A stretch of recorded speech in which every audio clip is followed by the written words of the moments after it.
Philadelphia, here they come, team of the year. 1, 2, 3, 4, 5, Sixers. 10, 9, 8, 76ers. 1, 2, 3, 4, 5, Sixers. 10, 9, 8, 76ers. Clap your hands, everybody, for Philadelphia. 76ers. Stomp your feet, everybody, for Philadelphia. 76ers. Here they come. Here they come. Here they come. Here come the Sixers.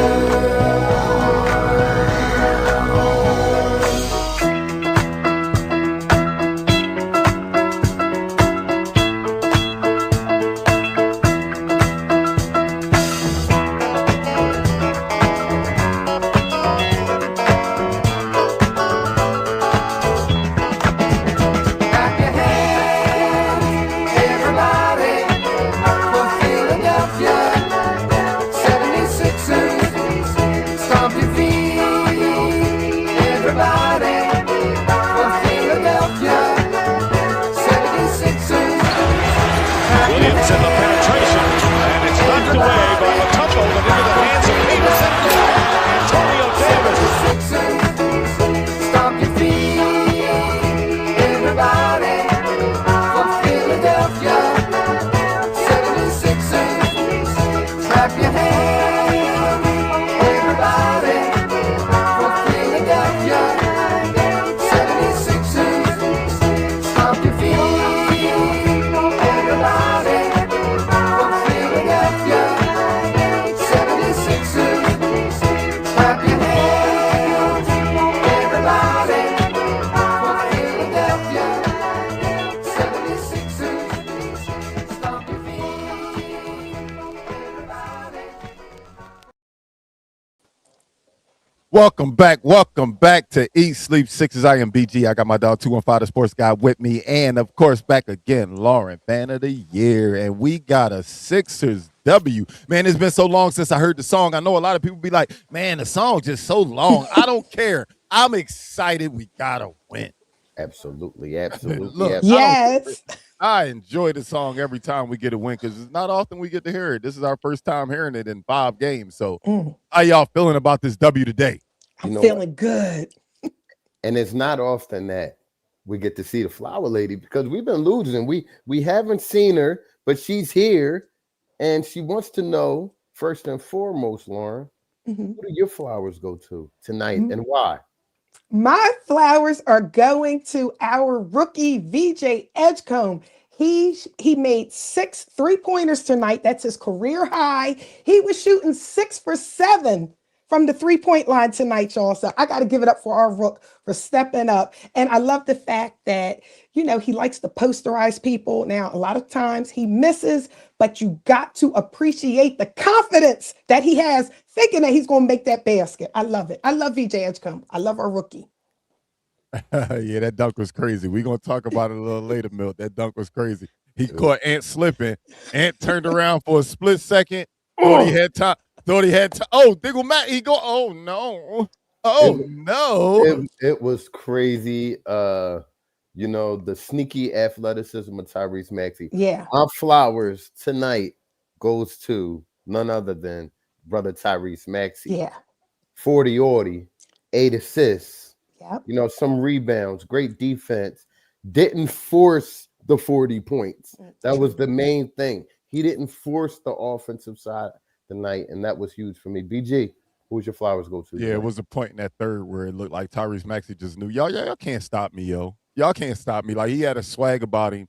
He made his patented little step back right outside the free throw line extended over a guy, and I'm just like, yeah, he feeling himself tonight, dog. So definitely much deserved flowers from Carl for Tyrese Maxey. But because we was on a 4-game winning streak, I haven't been able to get flowers out, and I want to give flowers to this guy because he continues to show me that he's willing to step up in any role he has to, man. Kelly Oubre tonight, man. Yes. Kelly Oubre for the last couple nights. I gotta appreciate a guy that I've been saying for a long time. Like, I always want him to be our sixth man. Like, I get it. Grimes can at any point can have a crazy game. But I just love that Kelly Oubre steps up when he have to. He's kind of that grit that we need at times. He's not backing down from nobody. He also is going to try a boom on somebody at times. Like, I love that about him. And he's going to defend more than likely at a good clip. So, Kelly Oubre, because I haven't been able to give you flowers for the last 4 games, you definitely get my flowers tonight, continuing with 18 points tonight.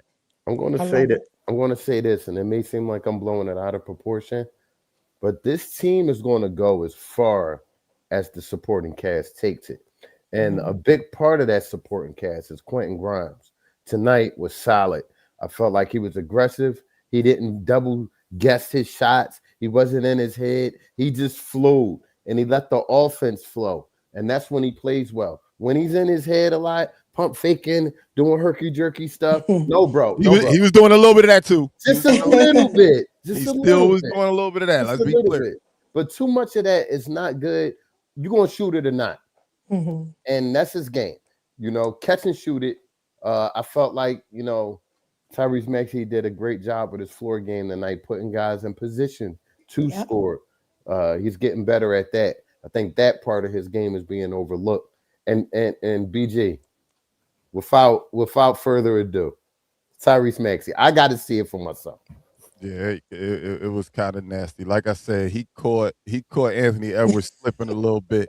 Ant didn't know Reese was about to take off the way Reese took off. Look, back turn. Up, too late. Too late. Too late. You turned your back. Too late. Too late. Left hand at that.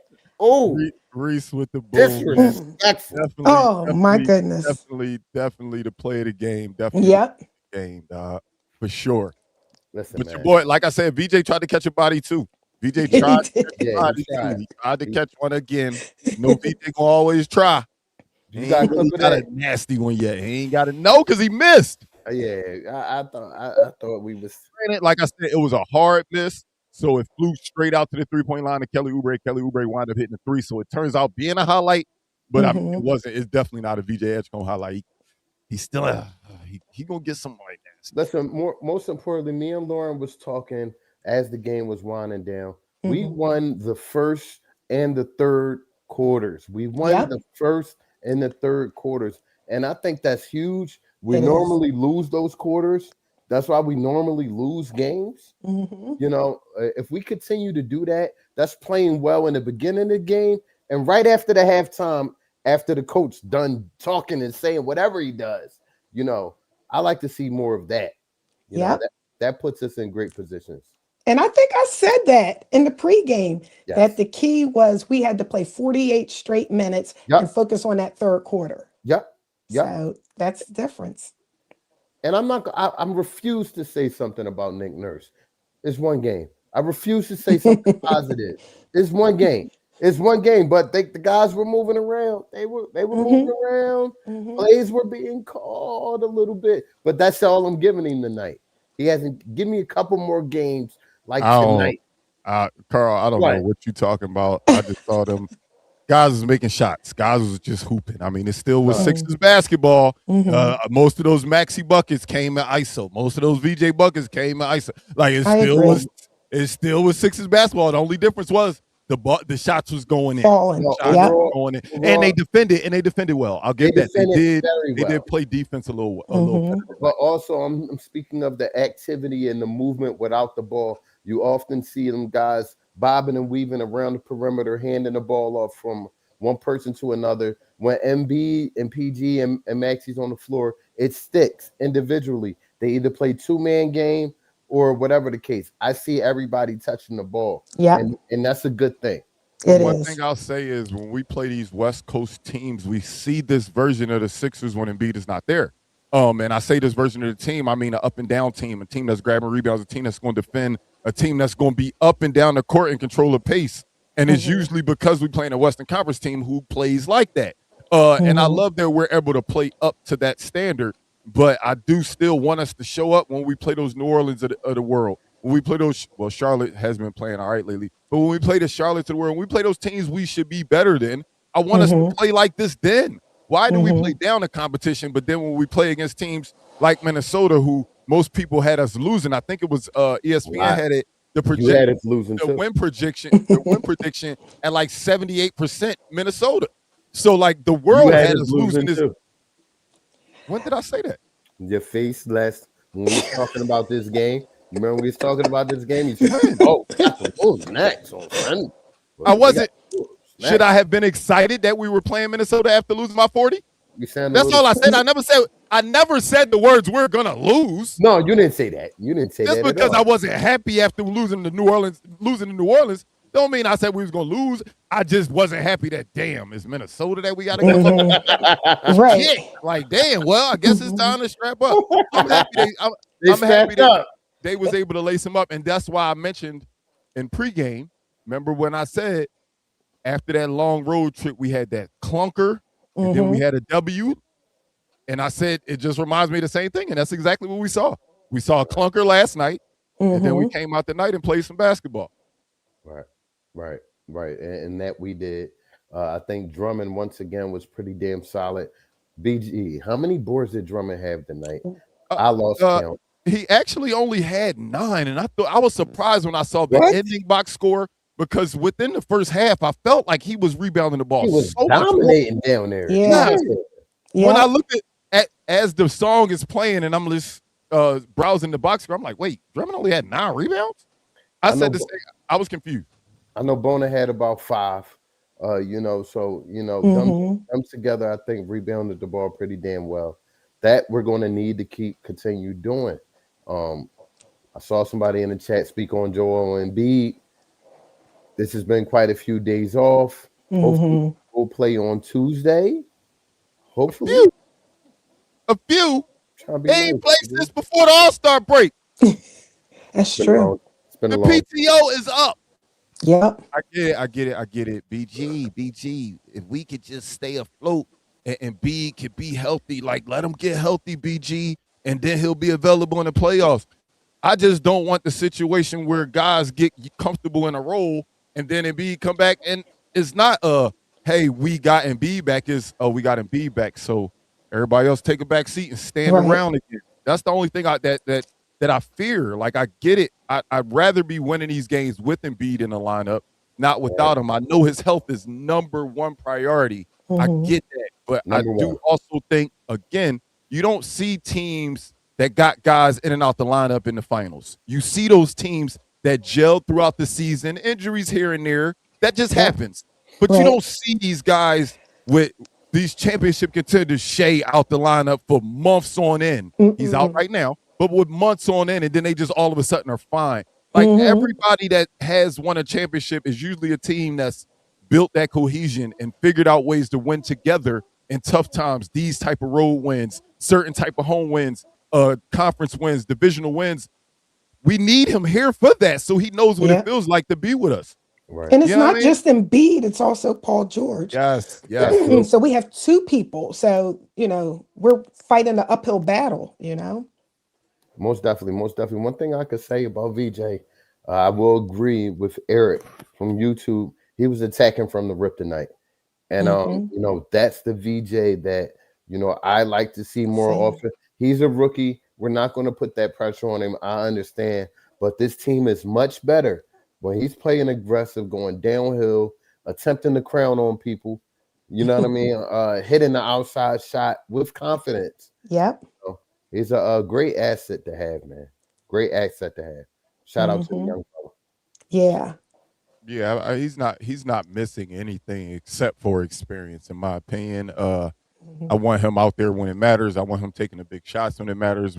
If Maxey can't take him, if Joel Embiid can't take him, that's the type of trust that I have in a kid. And the world knows that, man. They know we have a shot. We have a shot. It's hard to believe in that shot at times when we have Nick Nurse doesn't coach to his best ability, and we have a GM that really didn't prove to us that, we trying to win a championship this year. It's just hard to stay on the train. It's easy to be right next to. Oh, I believe. Yeah, I know they good enough. We watch these kids. Like, we love this team. Like, everybody on this team, we want the best for. So we know what they're all capable of. But do we know if the coaching staff is all in? Do we know if the front office is all in on the main goal, the championship, or do we have ulterior motives within the organization and everybody just has their end goal? Hey, my end goal, Josh Harris, is to stay in the green. Hey, Daryl Morey, your end goal is to keep me in the green. Hey, your job is to just make sure these fans don't get too angry with the product we put on the floor. Is that what it is? Because I want the collective end goal to be, what do we need to do to bring a championship back to Philadelphia? And I think you made a very good point, and I think it's a huge misconception. Everybody has their fire Morey signs up and Daryl this and Daryl that. Daryl got a boss. Absolutely. Daryl can't spend no money without his boss saying, yes, you could spend this money. So if his boss saying, hey, we capped out here, that's all Daryl can do is move that are under here. And that's what I think is going on. That's what I think has been going on. Yeah. The big swing that we took was PG. And that's it. And that's what it's going to be. And it wasn't even a big swing. If you think about it, we had a max contract to give. Right. So it wasn't even a swing. It was what was available to us. Right. We didn't, it wasn't like, well, we move pieces and we figured out. No, we finally was able to get out of Tobias Harris' contract and we had a max contract to give out. Right. He didn't really strategically do nothing. Nope. PG was on the market. Look, with PG and Embiid just so happened to sit on the panel one time on ESPN and look at each other. That little wink, and it just so happened to work out. It was over. And you know what? At the end of the day, we still yet to see the end result of that. And I think that's what we're all excited about, but agonizing about in the same token, because we've yet to see that late in the season. Hopefully, this is the season that we'll see Joel Embiid, Tyrese Maxey, and Paul George, VJ Edgecombe, and Oubre all healthy towards the end of the season, trying to get it done in that first and second round. I agree. And I feel like the things that we are complaining about now, which is like Embiid's not playing, Paul George isn't playing, could be the very thing that helps us get to that next level. Because I do believe that rest is important. I mean, Embiid's not getting any younger. He's coming off of surgery. He's dealing with injuries. So I'm okay with him, playing periodically. I think the Paul George thing actually hurts us the most because now we have two players, and that was at his own undoing to the team. Whereas I feel like Embiid has a legit reason as to why we should be resting him for the postseason. Most definitely.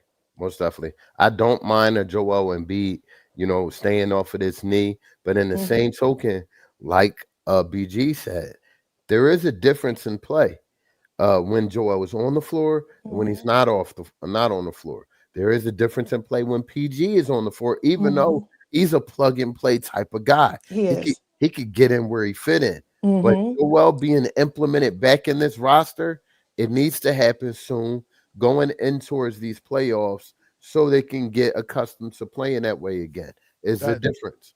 That's what I'm saying. Like, I don't mind them playing here and there either, Lauren. But when is here going to happen? Because we ain't seen him since before the All-Star break. That's all I'm saying. If he came back and didn't play the first game and then played the second and then played the third and then played the fourth, then it'd be different. But we ain't seen my man in basketball clothes since before the All-Star break. But don't you also, with no explanation. Don't you also think it depends on who the matchup is? Like you said, tonight we're playing against a team that's known for running. So I feel like we're not going to put Embiid in those situations where he has to put more wear and tear. I feel like a game like last night probably would have been a little bit better going up against like a player like Zion. But, I think it depends on who we're playing, where I feel as though I'd rather have the young guys out there, being more athletic up and down the floor. And then there's other times I'm okay with slowing the game down a little bit to accommodate Joel Embiid out there on the floor, to allow him to do what he does best out there. I'm gonna tell you this one thing. If they want to handle this situation with ease and ease them into it, I don't mind that. But I would like to see it sooner rather than later. The one thing that makes me feel good about all of this, BG, that's different than any year that we've dealt with of Embiid injury. He's on that bench with his pom poms, smiling, laughing, in good spirits, cheering the guys on. He's not down and out. He's not like it's.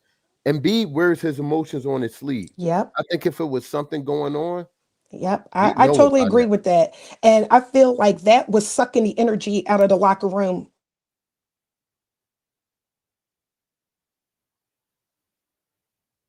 for his teammates. And I think that, shows that he does like this team. And I think that'll take us far. Most definitely. I'm happy that today in this injury situation that Joel Embiid seems to be entrenched with the team. I am happy that Yes.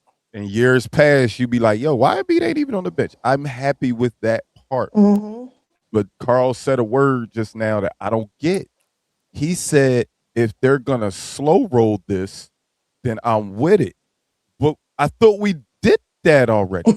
Did we slow roll him into where he's at now? But guess We what? did the slow roll already. He Here's- got here- back in shape. let He me answer- started going bananas. Right. What? Let me answer that. Mhm. Okay. Now, something happened. Okay. He had to sit down for a while. Now you have to Mhm. ramp him back up again. Milk, milk, milk, milk, milk, milk, milk. Since I've been trying to chill on the new year, I've been praying more. I've been going to therapy. I done stopped smoking cigarettes. I done did it all. And he's trying to make me crash out. Who said anything about Paul Reed? We do need Paul Reed back. Ever since he left, we've been having a problem at this backup center position. If Paul Reed was on this team, we wouldn't have the backup Oh. center problems. Carl, Paul Reed 6'9". And he's backup center for the top What? team in the East. What? He's playing well in Detroit. Yeah, Detroit he don't is. got a problem with him. Detroit is playing well. Detroit don't got a problem with him. Detroit is playing well. They signed And he him just to another happens to be there. contract. You acting like he just wallpaper, like he a fly over there. He's balling. That's over like there. me saying Jayton Springer played well for the Celtics championship No, run. don't do No, that, he 'cause was just didn't there. play. He didn't He play. was just No, there. Paul Reed actually Paul Reed be played playing, active but we not minutes. about to act like he doing nothing super special over there in Detroit. We not about to act like that. He's looking better than Bona. I'm just saying, if we want to talk about We'll it. go to Milk- Detroit then, Carl. We'll go to Detroit then. I've actually been over there. It's not bad. And, maybe the owner gives a I'm sorry. I don't want to go there.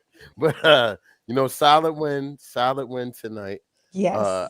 I felt like when Barlow plays aggressive like he played tonight, I feel like we're a Mhm. better team. When he uses his big frame, going to the rack, going aggressive, trying to bang on guys, I feel like it makes his team a lot better. On both sides of the floor, he does that. He's a sneaky good young player. I Mhm. understand why they moved around money to resign him. I do not understand not going over the threshold to get you another player off that bench. Go ahead, BJ. Mhm. I don't like negative energy. You bringing But- it. No, I'm not. Go ahead. But this comment from my bro, dog, is what's scary to me. Would we be surprised if we don't see Embiid for like 2 months? Would we be surprised if they just like, oh shoot, wait, you actually can't you know- go right now? Like but you you know what? actually hurt? Like That's- at what point is we gonna get words? If he play next game, I'll be so happy. But again, and if we go with the past, if we go with what they've shown us year after year, do we trust that they're keeping it a buck with us about what's truly going on? Is something going on or is it nothing? And if it's nothing, why not just say nothing? Why not just say nothing? But instead, they're saying nothing. One thing I can say, Well, they can't say we're holding him out like to rest him so that has more stamina going into the postseason. So Right. they have to like be inconspicuous with, Let's put That's my the big GM word hat. for the Let's day. put the GM hat on Inconspicuous. Carl. Let's put the GM hat on Carl and Lauren for a second. You're the GM of the Sixers, or you're in charge of deciding if he plays or doesn't play. And you look at what the Sixers are doing. You look at us just currently on a 4-game losing streak. Mhm. and Miami starting to win, are you making a call Mhm. to rest him for the playoffs right now? That's what you're doing right now after he just was off for 2 weeks leading into the All-Star break, and now after, are we I saying, yo, I want him to keep getting more? Like, at what point do you say, yo, I need you to Do we? play? I get it. We number one priority is having him available in April and May. I get it. Yeah. But I just don't know if we're comfortable enough to say, yo, he'll be all right when he get here. Like, all are right, we comfortable? all Are right, we all comfortable? right. We You get I don't. you asked us a question. Go ahead, Lauren. Okay, I think it comes down to the sense of urgency. And right now, it's not really, it's uncomfortable, but it's not really a sense of urgency. And I'll tell you why. Because as bad as we've been playing without Embiid, we're still in the sixth seed in the Eastern Conference right now. I think if we was to drop down a little bit, that sparks a little bit of a fire. But being that we're still like right there, what I think the focus should be is why aren't the other guys playing to a level where we can win these games without him? The question shouldn't be let's rush Embiid back. The question should be we should be trying to find ways to win these games while Embiid is resting. So I that's agree. my answer. We definitely should be winning games when he's not there, but we Right. hadn't been. So because I Okay. only can go with what's Why does happening, that Lauren. fall on Embiid? But why does I'm not. that I'm not. fall? I'm Why not. why does that have to You Get know fall him, on why? him? Lauren. You know why it falls on Get Embiid? him, Because we Lauren. pay him a Why? whole lot of money. Because we pay him a whole lot of money to play basketball. Right. We And don't play the him. thing is We don't pay him him, to play we pay basketball we just in the pay him to playoffs. play We pay him to basketball to get us to a championship. And the best correct. way to get us to a championship is to allow him to fully heal and stretch out, extend his season to where he can be more impactful at the end of the regular season going into the postseason. I'm So I gonna don't tell you. think the fact I that just we're pray. not winning games without Embiid should 100% fall on Embiid. We have to look at there's other 14 other players on the Oh no, team I that definitely we don't have put to it on figure the out beat. why they're not able to win while he's resting. Oh no, I Also, agree with that. But if I ain't figuring it out, do you feel comfortable believing that Nick Nurse if is figuring that if out? I I just can don't. if At As I some long can as we're point, still at the we got sixth seed, if I can that insert big Joker as got long to as we're in come out that at sixth some spot, point, dog. if I I can think if we were to drop in the standings, it would be a totally different Okay, conversation. absolutely okay. if I can insert for a moment, it was mighty Sure. funny to me that Drummond was left on this team after that trade deadline. There is absolutely no reason to keep him on this roster for 22 games going into the playoffs where he won't play and be will absolutely, have 45 to 42 minutes in these playoffs. So I thought about that for a while. Damn, maybe they planned for an extra little rest for Embiid during the All-Star break and have him come out. Hmm. Maybe they looked at the standings and saw they was in sixth position, and maybe they absolutely thought that VJ, Tyrese Maxey, and Oubre could get the job done. Right. And they've kind of sold up short quite a few Yep. games. They balled out tonight. They balled out tonight. Hmm. You're going to need to continue to do that. Yep.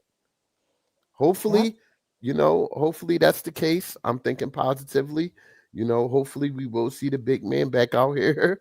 Dipsy doing for two, Euro stepping, doing what Joel Embiid does soon. Well, hopefully soon. Hopefully You're we right find about out. that, Bert.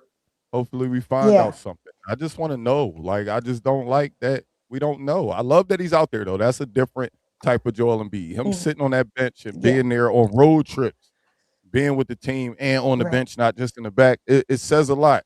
But I pray to It goodness. does. I And pray to goodness remember that at the beginning of this, I'm sorry. Go no, ahead. go ahead. No, I was just saying, and remember at the beginning of the season, he did that podcast where he was talking about he didn't trust the locker room. He didn't trust like the people in the Remember organization. I was really worried about where he stood. So to see him go from that being like he don't know who to trust to to feeling this? like now he's part of this team.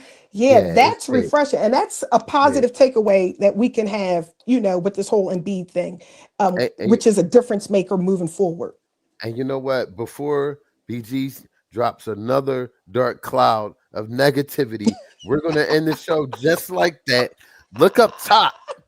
If you don't know, we're on Spotify, Apple Podcasts, iHeartRadio, Facebook, X, BG, pick your lip up, Instagram, YouTube, and Twitch. So tell a friend about Eat Sleep Sixers. And if you didn't understand that in English, BG's going to be a good guy. Oh, you're going to tell me to talk now. Now I can talk. He's going to talk in Spanish, though. You just told me be quiet. No te olvides, Alecide, un amigo. Que la digo un amigo, que la digo una amiga. You earned it tonight, Philadelphia. Wepa! Hey, before we get out of here, before we say let's go Sixers, before we get out of here, man, I just wanted to salute Lauren. We appreciate you for coming on, man. Your insight about the Sixers has been amazing, an amazing addition to us the last couple shows. W's in the chat for Lauren. We love it, man. Please. Thank y'all. Everybody in the chat, be on the lookout. Be on the lookout for Lauren Fan of the Year. Just I appreciate y'all. Let's go Sixers. We will see y'all. When we gonna see Let's y'all? go Sixers.